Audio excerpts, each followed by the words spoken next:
Tonight's effects of COVID-19 continue to bite the economy as it expanded by 3.1% in the last quarter of this year, the lowest since the same period in 2019. If you're looking at it strictly from the oil perspective, as was indicated with the oil and from the oil and all the other sectors point of view, the first quarter of 2021, the economy has grown by 3.1%. Also, mine workers at Future Global Resources at Prestea in the Western region are demonstrating in demand of knowing who the actual owners of the mining firm is, since it was sold out last by Golden Star Resources. As it is of public record, last year, 1st October 2020, the mine was sold to FGR, that's Future Global Resources. As we speak now, we can't find the leadership of Future Global Resources. We don't know where Glenn Baldwin, who is the CEO of Future Global Resources. Plus, on the Joy Business Van today, we are with the Meat King Kwame Kusi, who is taking the lead in creating an online marketplace for meat products. Hello once again, my name is Charles Aite. We have all details coming up shortly after this break.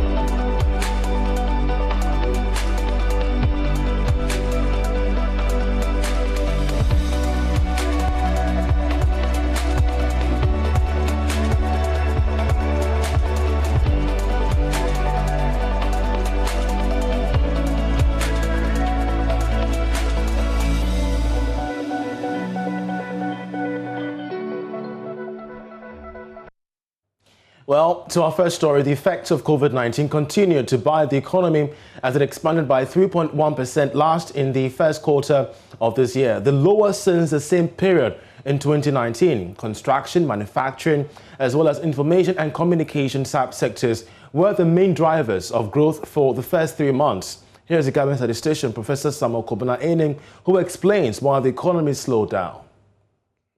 Is that we need to look at it from different perspectives. One is to look at it strictly on a quarterly basis, that is quarter 1 2019 right down to the first quarter of 2021. And again, it's important to look at it from both the aggregated point and the disaggregated point.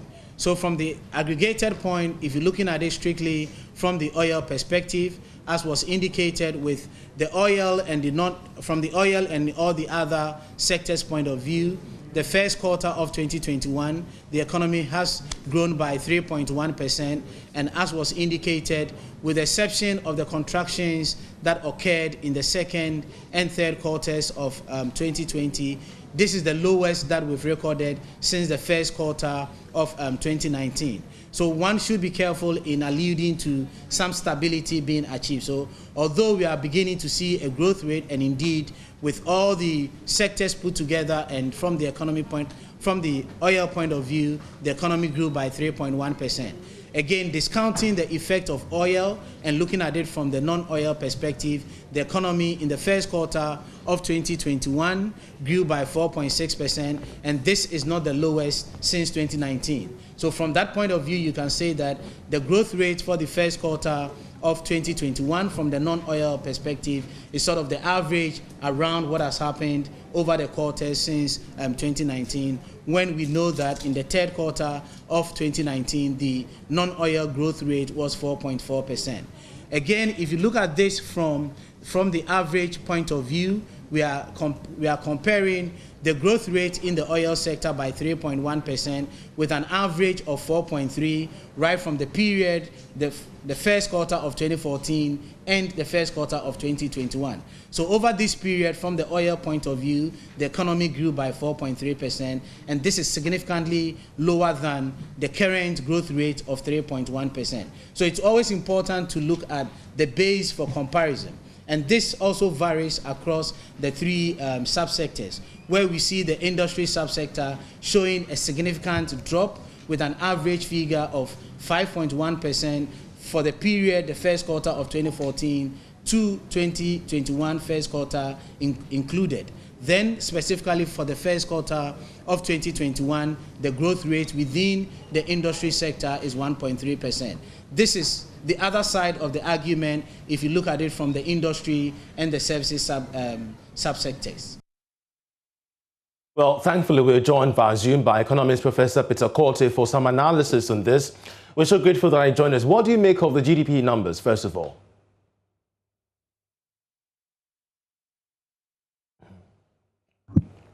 I think the numbers look encouraging, although we're not back to the pre-pandemic growth targets or numbers.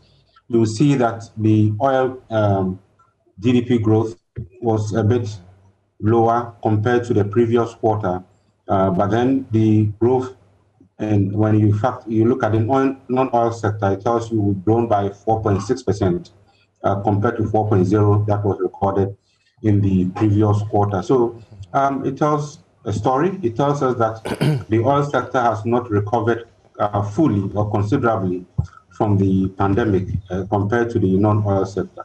And we've seen agriculture, as usual, being very resilient. Agric has been able to withstand the test of time. It's been able to withstand all the negative effects of the pandemic. So Agric is growing quite significantly. We're also seeing manufacturing growing quite significantly, although industry as a whole only grew by 1.3%. So again, it tells us that if Agric grows significantly and manufacturing also grows, these are two of the critical sectors that employs a greater proportion of Ghanaians. And therefore, we should be able to see some improvement in employment and in people's livelihood if we're able to sustain this growth and even escalate the growth numbers. Great. So it's quite obvious that you're not really surprised by the performance of these sectors. But you made mention about the oil sector and the fact that, it's kind of plummeted in the wake of these statistics. But how worrying could the trickle-down effects be to job employment and investment as well? Well, the demand for oil has not picked up after the pandemic. Airlines, transport businesses, many other areas are not demanded as much as it used to be. But nevertheless, we've seen some improvement, though.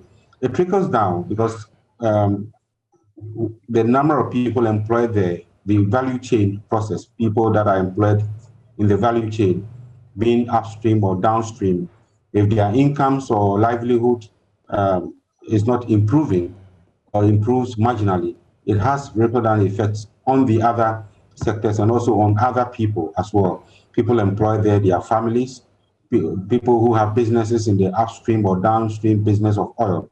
So there is some trickle down effect, and certainly we should be able to grow that sector at a much higher pace. Whatever revenue we get from being oil or non-oil, I think we have to diversify the economy. All right. That is a basic story. There is the need for diversification so that when one sector goes down, the others will be able to pick up, so we don't go into a major recession due to a major shock to the economy. Great. But of course, if we go back to your early analysis on the agric sector, of course, it's been marginally performing. But do you think that we've done so much in terms of policy direction to sustain the resilience of the sector? And I think to a larger extent, we've done well in terms of agri policies, the planting for food and jobs, and many others. But having said that, I think there's room for improvement. We need to target some key major players within the industry, large-scale commercial farming. I'm not saying we should downplay small-scale farmers, but large-scale commercial farming, which will pull the others, the likes of Blue Skies and others who engage outgrowers. Once we have the outgrower scheme on a larger scale across the country, that is the way to go. Then we'll be able to grow agriculture at a much sustainable level. There should be policies to ensure that we engage in more of irrigation. I don't think we are doing much with irrigation. All right. our irrigated land is less than 2%, we are told. We need to do more irrigation so that we don't rely solely on rain-fed agriculture. That is not sustainable. Well, also looking into the numbers, we realize that when it comes to the services industry, hotel and restaurant businesses are still struggling. How could this also impact on the prospective numbers? Yeah, obviously, you will see the hotel and the hospitality industry not improving as much as we expected. And it's obvious because not many are traveling because of the restrictions on travel. Whatever restrictions you have to, or checks you have to go through to travel. People are also much concerned about the virus and many other things. So we are not back to normal. We are in the new normal, and many are not enjoying the services of the hospitality industry. Hotels now are not operating at full capacity just because we are not patronizing. I wish we would have had access to the vaccine so that we would achieve herd immunity. When that happens, many more will step out there, many more would enjoy our environment, because people are made to move. We are not made to sit at one place. We are not made to be idle. We want to enjoy, want to work hard, and also enjoy life. We want to attend conferences. We want to engage in many other economic activities within the hospitality industry. Unfortunately, we have not had access to the vaccine, and it's very unfortunate that the West is being selfish, in my view, in terms of providing access to the vaccine. It is a pandemic that is going to affect everybody, irrespective of your location. Great. And I will expect that the West will open up and ensure that African countries also get access to the vaccine. And so we all open up. Globally, if we all grow, it's better than if one sector or one country grows, or if you grow at the expense of the others. Sure. Of course, this issue about the vaccine nationalism is much more of a concern. We currently do know that the U.S. is, hopeful of exporting close to about 500 million doses of vaccine to the COVAX facility. But Professor Quartey, if you're looking at these numbers, the economy growing by 3.1% from January to March, others might be of the argument that, of course, it's quite indicative that we are really recovering from COVID-19. From your perspective, to what extent of recovery is Ghana's economy experiencing currently? I think if you even look at the last year's figure of 0.4%, we are about the 7th in Africa, or if not the world, in terms of our growth numbers. So it's encouraging, although we should be growing at 8 to 10% per annum. But we have recovered compared to where we were in the second and third quarters of 2020, where we recorded a recession. That is 2 quarters of negative growth rates. Now we are recording positive growth rates of about 3.1%. That is encouraging, and we need to work more. We need to do more. We need to do whatever we can to get access to the vaccine, get out of this pandemic, and move our economy forward. Of course, government should find revenue, find innovative ways of raising revenue, and be less reliant on borrowing, so that we can together sustain the growth process. Well, Professor Quartey, before you leave, you are an economist. You have seen the economy grow and even contract. What should governments do at this time to sustain this marginal growth that we've experienced in the first quarter of this year? I think government has outlined beautiful policies in the CARES program. I mean, if you look at the CARES program, it is rich with ideas. So providing access to credit, providing training, infrastructure, cost of doing business, ensuring that cost of doing business is relatively low, and many, many other things we find in the CARES program and other programs. However, the source of funding is of concern because government is expecting that 70% of the 100 billion is earmarking for this program would come from the private sector. Already the private sector is struggling, so that for me is a challenge. That is why I said if government will find innovative ways of raising more domestic revenue from non-tax revenue, especially property rates, state-owned enterprises made more profitable, and many other areas, and also seal the leakages, we'll be in a comfortable position to finance the beautiful programs you find in the CARES program. And that, for me, would help sustain and even accelerate the growth process we are experiencing. Professor Peter Quartey, we're so grateful, very much grateful that you joined us for your expert analysis on the story that we're following regarding the GDP growing by 3.1% from January to March. Well, still to come on Business Live. Today, the business van is what the meat king Kwame Kusi, who is taking the lead in creating an online marketplace for meat products this day.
Were our international summaries, but going digital means a lot will change about our way of doing things, including purchasing meat. Entrepreneur Kwame Kusi Jr. has taken the lead to create an online marketplace for meat products.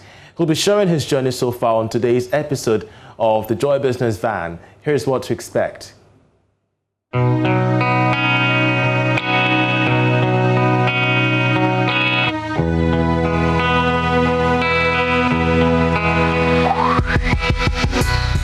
Over the past 15 years, Kwame Kusi Jr. has worked in the IT field, mostly with small businesses, offering systems to enhance the operations.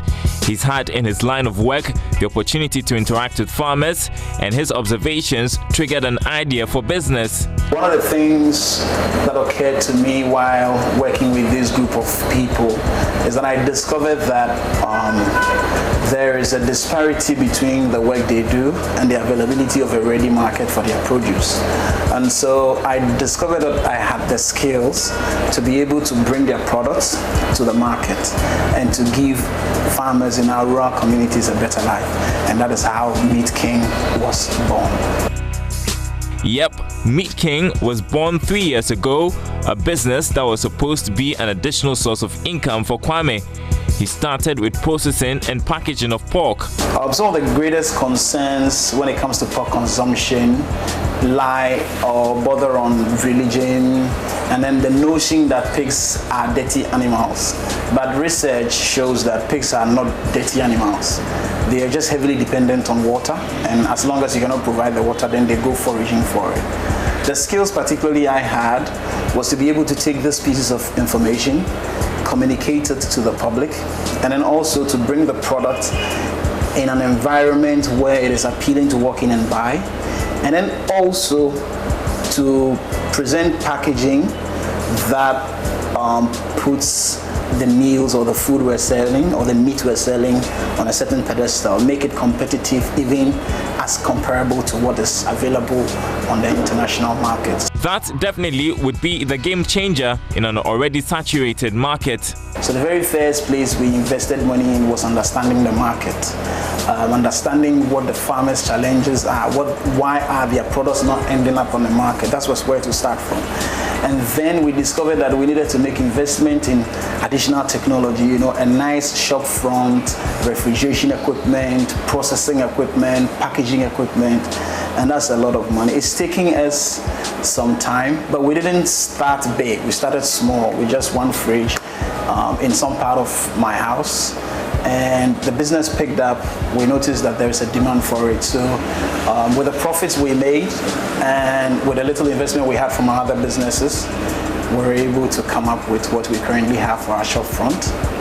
And not just the shop front, we're also in a line of technology. You're able to buy online from themeatking.com, which I think is one of the most revolutionary ways we're trying to sell meat.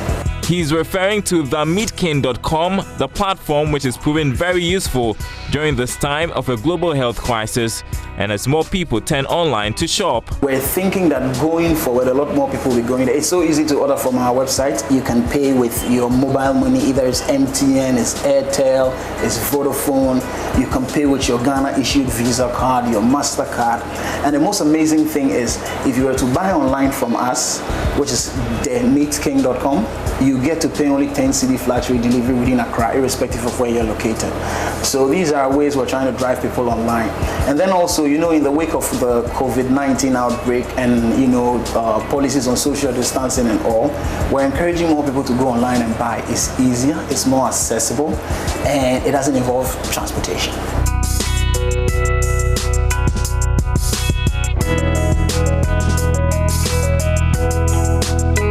Kwame is concerned about meat quality and hopes businesses like his can help grow the local meat industry and cut down on imports. The challenges lie in, for instance, preserving meat quality between transporting it from the farm to the shop. And you know that there are cold chain systems that you ought not to break, so as to preserve the quality of the meat by the time it arrives in the shop. That is one of the challenges. However, because we have had experience working over time, we have found ways to deal with this. The other challenges are also that Ghanaian farmers don't really get the support they need to construct farms on major scales. And so you would find, say, 3 or 4 farmers in the community who between them have just about 5 pigs. And imagine that if we have to travel from here, say 3 hours into the eastern region to just pick up 5 pigs, that would be a lot of costs in terms of transportation and the ore and the other resources that come to play. And so these are some of the challenges. However, we believe that by empowering our farmers with modern farming systems and technologies, access to affordable feed and support systems for veterinary and the rest, they will be able to increase their capacity, which would help solve some of our own challenges. In 2018, Ghana spent about $150 million on meat imports. If Meatking can lay claim to just 0.1% of that market, you can tell me that is a lot of optimism, and that is what we work with. I wake up every morning and I look at the board in my office and I see that figure, $168 million worth of raw meat imported into Ghana, and I am thinking we could solve this problem. I believe that if we get the support we need, if we get people buying from us, we can empower our farmers, we can actually work at import substitution. I mean, just imagine if you have farmers in Ghana, and yet this is how much we spend importing raw meat, which can be produced locally. Meatking, with all the optimism and with the access to the data we have, we believe sincerely that this is a market that we will succeed in. Meatking Limited is working to increase its presence in Accra, where it currently operates from. And what was supposed to be an additional source of income, a small business started from Kwame's home, is turning out to be very big.